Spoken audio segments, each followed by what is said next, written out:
अस्सलाम वालेकुम friends, how are you. उम्मीद करता हूँ कि आप खैरियत से होंगे।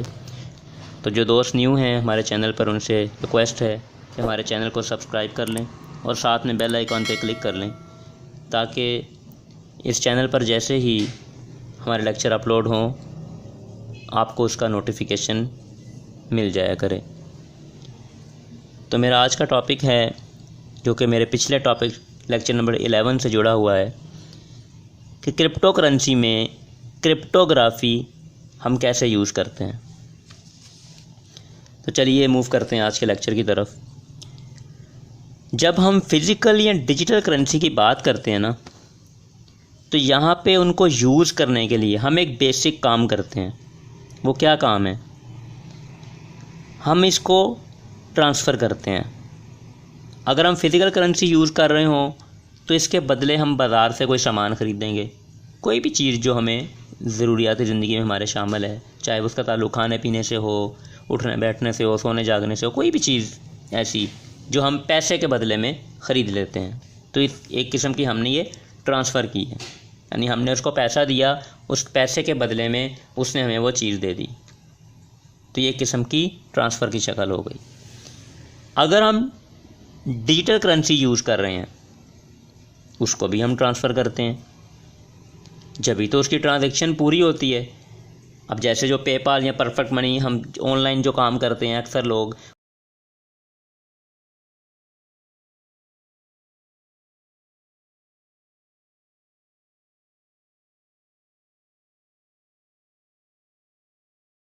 अब जब वो जिसको दिया वो $50, वो कहता है जी मैं आपको परफेक्ट मनी में दूंगा, फॉर एग्जांपल वो परफेक्ट मनी में $50 जो है आपको सेंड करेगा, जिसको आपने काम दिया, जिससे आपकी डील हुई है। तो क्या हुआ, उसने आपको डिजिटल करेंसी दी, हालांकि आपके हाथ में कुछ नहीं आया, आपने हाथ में पैसा पकड़ के नहीं देखा, उसने डिजिटल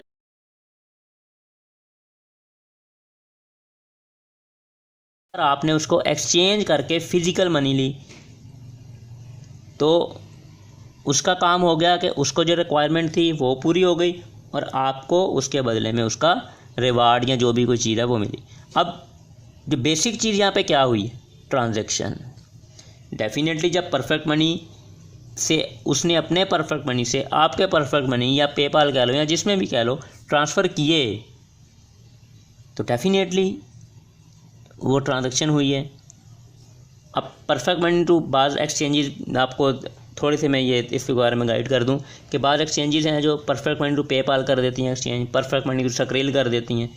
तो ऐसी तो नहीं करती ना, एक ट्रांजैक्शन बाकायदा जनरेट होती है, ट्रांजैक्शन होती है उसके पीछे, जिसके रिज़ल्ट में आपने कुछ दिया होता है और कुछ लिया होता है। तो जैसे मैंने पिछले वीडियो में भी आपको बताया था कि डिजिटल करेंसी में चूँकि रकम छोटी होती है, अगर तो छोटी रकम हो तो फिर तो ठीक है। अगर रकम बड़ी हो, फॉर एग्जांपल $5,000, $10,000, तो उसमें हैकिंग का ख़तरा बढ़ जाता है, सिक्योरिटी लेवल उसका कम हो जाता है। क्यों? हैकर क्या करते हैं? अब हैकर,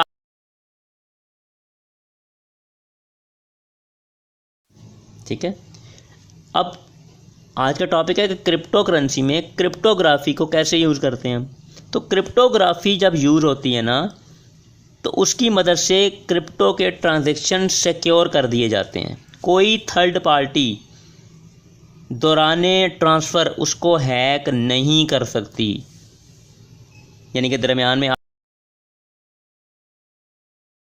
ये नहीं कर सकता कि दरमियान में एड्रेस बदल दे और वो अपनी तरफ खींच ले, जैसे कि डिजिटल करेंसी में होता है। ठीक है।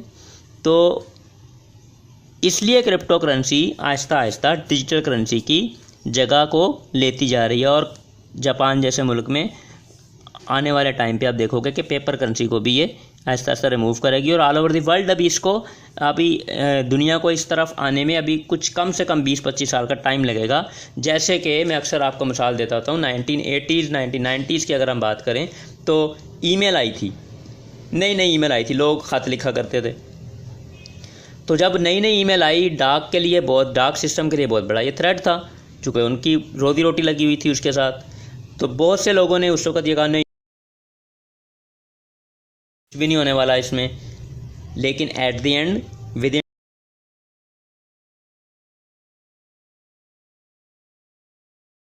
उस वक्त अभी नया नया कंप्यूटर आया था। तो ये बड़े अफसोस के साथ बात करना पड़ती है कि हम पाकिस्तानी लोग बहुत पीछे हैं, हम लोग इंडियन से भी बहुत पीछे हैं अभी टेक्नोलॉजी के मामले में। तो जब 2002 में सारी दुनिया ने उसको एक्सेप्ट किया तो आहिस्ता आहिस्ता क्या हुआ, डाक का महकमा आज भी मौजूद है, लेकिन ख़त लिखने का रवाज आज ख़त्म हो चुका है। बहुत कम कोई सियानी उम्र का कोई बुज़ुर्ग जो है वो कोई ख़त लिखे, वरना मेरा नहीं ख्याल कि आज के दौर में कोई ख़त लिखता होगा। ज़्यादातर ईमेल आई, ईमेल ने फिर ईमेल को किसने रिप्लेस किया, ये आपके मैसेंजर वगैरह आ गए, फेसबुक आ गई, व्हाट्सएप आ गया। तो ये इरा के साथ साथ चेंजिंग होती गई। इसी तरह करेंसी की भी जो चेंजिंग है वो इरा के साथ साथ हो रही है।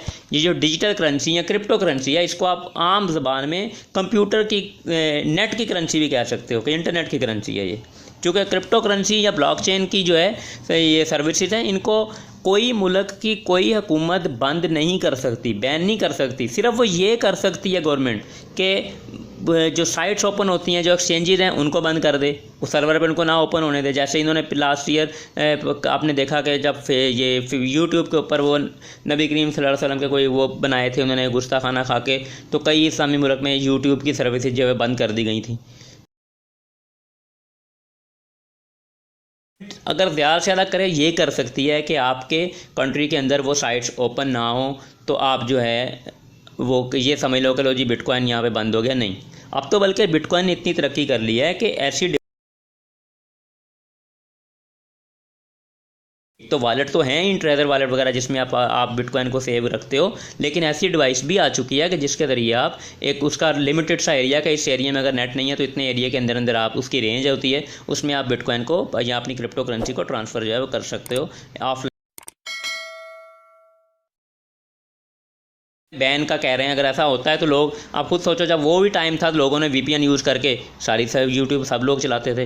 तो अब अगर ऐसा होता है कि वीपीएन पे वो साइटें नहीं खुलेंगी, बेशक खुलेंगी। तो जो ये हमारे अंदर कॉन्सेप्ट आ जाता है ना कि बिटकॉइन बैन हो गया, ये हो गया, वो हो गया, ये बिल्कुल अपने ज़हन से निकाल दो। ऐसा ही कोई बात नहीं है। बात सिर्फ ये है कि हमारे मुआशरे में अभी इतने हाई लेवल की सोच नहीं है लोगों की, ना गवर्नमेंट सोच पे लाना चाहती है।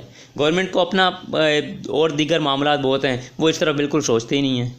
और वैसे भी हर बंदे को जो है वो अपना ये लगा होता है कि बस हमारा पेट भर जाए, हमें लालच है, ये चीज़ हो जाए, वो दूसरे का भला बिल्कुल नहीं सोचता।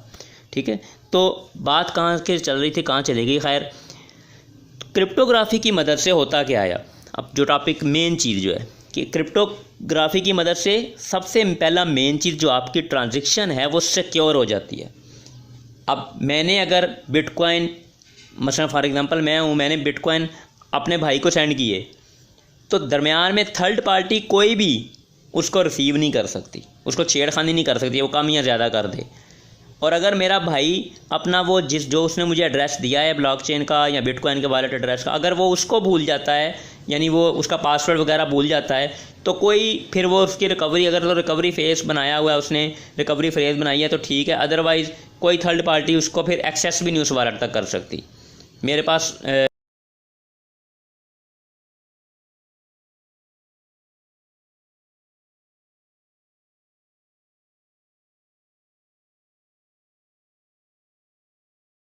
अभी इस वक्त मैं एक्सपीरियंस नहीं था, मैं लर्निंग प्रोसेस से गुजर रहा था।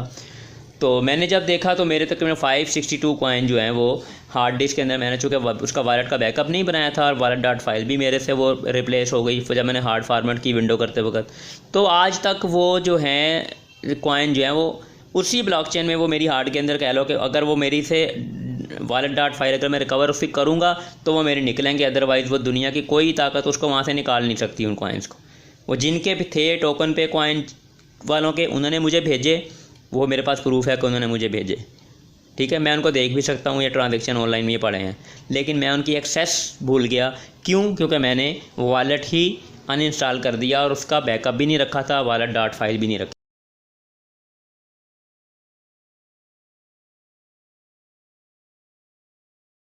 थर्ड पार्टी उस तक नहीं पहुँच सकती।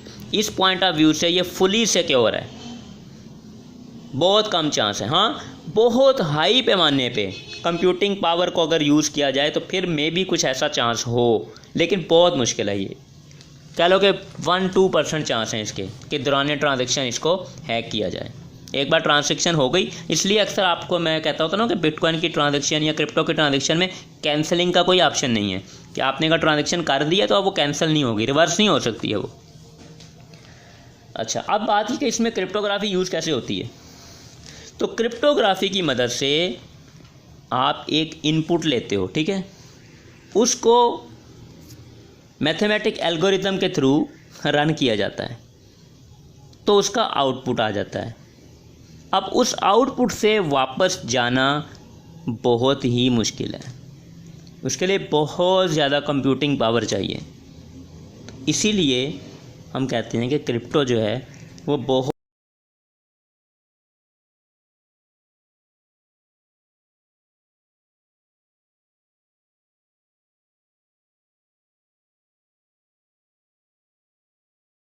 तरीके से इस्तेमाल होती है कि वो इसका एक इनपुट लेते हैं,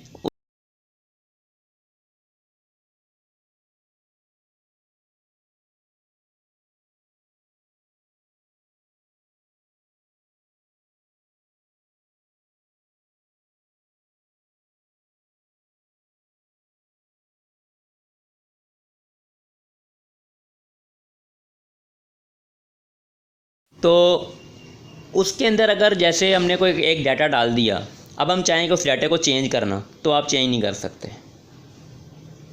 यानी उसमें किसी किस्म की करप्शन, ज़ीरो करप्शन है ब्लॉकचेन के अंदर। बाकी ब्लॉकचेन के बारे में ज़्यादा डिटेल में इंशाल्लाह आने वाले लेक्चर में आपको जो बनेंगे ब्लॉकचेन से ऊपर, ये इस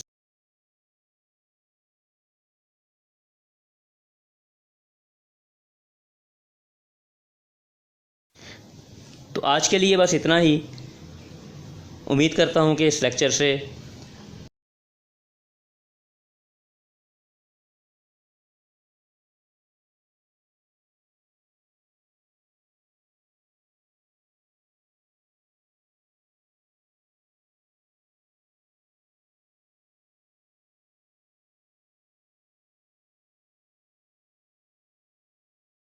अब